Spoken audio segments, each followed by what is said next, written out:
Hey everyone, welcome back to Corporate Decoder. Today, G.P.G.I. Incorporated just filed an 8K reporting at Reincorporation out of Delaware, and I'm seeing a shift that matters. Quick note, this is not financial advice, just my take on public filings for educational purposes. The company is moving its legal home to Nevada, and while it does not seem to change the day, today, it can signal future strategic flexibility. So what exactly is going on here? GPGI Incorporated, a company in the industrial sector with a market cap of around $3.4 billion and almost 1,000 employees, has officially moved its incorporation state.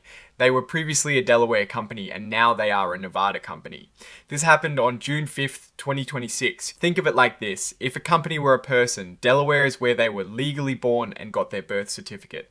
Now they've moved and got a new birth certificate in Nevada. This move is called Reincorporation. The filing tells us that this reincorporation went into effect on June 5th, 2026 at 3 p.m. Eastern Time. They filed the necessary paperwork in both Delaware and Nevada. The key takeaway is that the company's operations and governing laws have changed from Delaware to Nevada. That means Nevada's laws and the company's new articles of incorporation called the Nevada Charter and its bylaws, the Nevada bylaws, will now be the rules of the road. Now, does this mean the company is suddenly doing something totally different? The filing is pretty clear. No, they explicitly state that this move did not change their headquarters, their business, their jobs, management, properties, office locations, employee numbers, obligations, assets, liabilities, or net worth. So for the average person interacting with the company, not much should feel different on a daily basis. Also, their important contracts with other businesses remain valid. For shareholders, the shares of stock themselves just converted over. If you held shares in the Delaware version of GPGI Incorporated, you now hold shares in the Nevada version. You do not need to swap out any certificates or anything like that. And importantly, the stock continues to trade on the New York Stock Exchange under the same symbol, GPGI. However, and this is where it gets interesting, the filing does mention that certain rights of the company's stockholders were changed.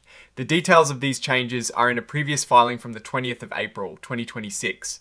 Companies often reincorporate in states like Nevada or Delaware because those states have well-established corporate laws that are seen as more business friendly or flexible, especially for things like shareholder rights, corporate governance, or even how easily a company can undertake certain strategic maneuvers in the future. This event is also covered under amendments to the company's articles of incorporation and bylaws.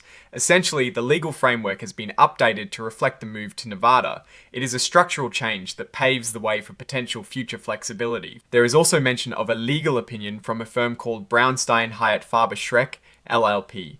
This opinion is filed as an exhibit and referenced in other registration statements filed by the company. This is generally a way for the company to show that they've had legal counsel review the reincorporation and confirm its validity. Now, this move from Delaware to Nevada might seem like a small detail, but for companies, the state of incorporation can matter.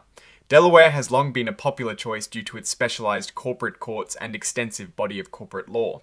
However, some companies opt for states like Nevada for various reasons, including potentially different tax structures or governance rules that might offer more agility down the line.